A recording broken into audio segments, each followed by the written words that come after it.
ក្បាច់មួយនេះហាត់ម្ដងចំណេញហ្មងព្រោះអីវាចូលទាំងស្មាចូលទាំងដៃចូលទាំងពោះចូលទាំងគូតប៉ុន្តែកន្លែងដែលវាផ្ដោតចូលខ្លាំងជាងគេហ្នឹងគឺស្មារបស់យើងហ្នឹងហ្មងហើយក្បាច់នេះដែរភាគច្រើនគឺបងប្រុសក៏ចូលចិត្តហាត់ដែរហើយបើស្រីៗយើងក៏ហាត់បានដូចគ្នាគ្រាន់ថាយើងអត់ហាត់ញឹកពេកទេប៉ុន្តែយើងត្រូវតែហាត់អាហ្នឹងដែរព្រោះអាហ្នឹងគឺវាធ្វើឲ្យយើងមានកម្លាំងដៃ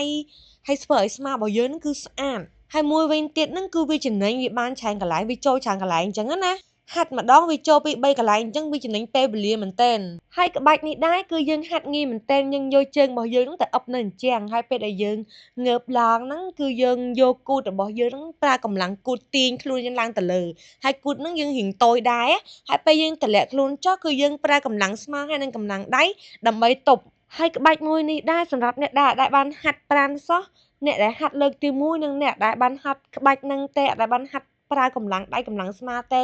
ពេលដែលហាត់ហើយគឺឈឺខ្លាំងឈឺ2 3ថ្ងៃហើយឈឺខ្លាំងជាងគេគឺថ្ងៃទី2ទី3ឈឺដូចមនុស្សគ្រុនអញ្ចឹងនិយាយទៅគឺឈឺខ្លាំងអញ្ចឹងបើសិនជាបងដែលចង់ហាត់ក្បាច់មួយនេះត្រូវហាត់ធ្វើម៉េចឲ្យចំថ្ងៃដែលយើងឈប់សម្រាកមានន័យថាយើងហាត់ថ្ងៃហ្នឹងស្អែកហ្នឹងប៉ះសៅរ៍អាទិត្យយើងអាចសម្រាកយើងអាចគេងនៅផ្ទះដើម្បីគេហៅថាយកកម្លាំងមកវិញដើម្បីសម្រាកព្យាបាលសាច់ដុំរបស់យើងអញ្ចឹងណាព្រោះអីពេលដែលហាត់ក្បាច់នេះហើយថ្ងៃទី2ថ្ងៃទី3ហ្នឹងគឺអស់កម្លាំងខ្លាំងហើយឈឺសាច់ដុំខ្លាំងមែនទែនជាពិសេសនៅកន្លែងត្រង់ស្មានិងដៃហើយនឹងលើអន្ទ្រូងហើយពេលទាំងអស់គ្នាហាត់ក្បាច់នឹងហើយគឺត្រូវការឲ្យគេងឲ្យបានគ្រប់គ្រាន់គេងឲ្យបានច្រើនញ៉ាំឲ្យបានគ្រប់គ្រាន់ហើយនឹងញ៉ាំទឹកឲ្យបានច្រើនជាពិសេសហាមដាច់ខាតគឺ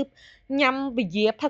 កជាតិអាល់កុលហើយពេលដែលហាត់ក្បាច់នឹងហើយអ្នកទាំងអស់គ្នាចាំសង្កេតមើលដៃរបស់ខ្លួនឯងនឹងថ្ងៃទី2ថ្ងៃទី3គឺឃើញថាហើមខ្លាំងមែនទែននិយាយទៅគឺឃើញធំជាងដៃរបស់យើងធម្មតាដោយសារអីសាច់ដុំនៅកន្លែងហ្នឹងវាចាប់ដើមកំពុងតែធ្វើការអញ្ចឹងណាអញ្ចឹងហើយយើងដើម្បីជួយវាបន្ថែមយើងត្រូវតែញ៉ាំទឹកឲ្យបានច្រើនញ៉ាំពពួកប្រូតេអ៊ីនឲ្យបានច្រើនដូចជាពងមាន់ទ្រូងមាន់អីជាដើមហើយជាពិសេសត្រូវគេងឲ្យបានគ្រប់គ្រាន់ហើយអាក្បាច់នេះហាត់ចូលស្មាល្អណាស់ស្រីៗដែលចង់បានស្មាស្អាតអីហ្នឹងខាត់ក្បាច់ហ្នឹងគឺអែមមែនទែនហើយមិនភ័យខ្លាចថាឡើងសាច់ដុំធំអីណាហើយខ្ញុំបញ្ជាក់មករហូតអញ្ចឹងខ្ញុំមិនមែនជាគ្រូហាត់ប្រាណអីទេគ្រាន់ថាខ្ញុំចែករំលែកនៅអ្វីដែលខ្ញុំដឹងបានប៉ុណ្ណាខ្ញុំចែករំលែកបានប៉ុណ្ណឹងអញ្ចឹងណាហើយការហាត់ប្រាណនេះដែរគឺខ្ញុំផ្ដល់កម្លាំងចិត្តឲ្យអ្នកទាំងអស់គ្នាហាត់ទោះបីអ្នកទាំងអស់គ្នាអត់មានពេលហាត់រាល់ថ្ងៃក៏ដោយមិនបាច់ហាត់រាល់ថ្ងៃទេប៉ុន្តែសំខាន់2 3ថ្ងៃឬក៏1ថ្ងៃ2ថ្ងៃយើងហាត់ម្ដងក៏បានដែរធ្វើឲ្យហាត់បានរហូតកុំឈប់អញ្ចឹងណាព្រោះការហាត់ប្រាណវាជួយយើងច្រើនជាពិសេសគឺធ្វើឲ្យយើងរាងស្អាតហ្នឹងហ្មងពេលដែលយើងហាត់ប្រាណយើងឃើញខ្លួនឯងស្អាតគឺយើងស្រឡាញ់ខ្លួនឯងយើងមានអារម្មណ៍ល្អយើងមានទំនុកចិត្តហើយសុខភាពរបស់យើងក៏វាល្អទៅតាមនឹងដែរអញ្ចឹងស៊ូណាមកហាត់ប្រាណទាំងអស់គ្នាដើម្បីរាងស្អាតនិងសុខភាពល្អ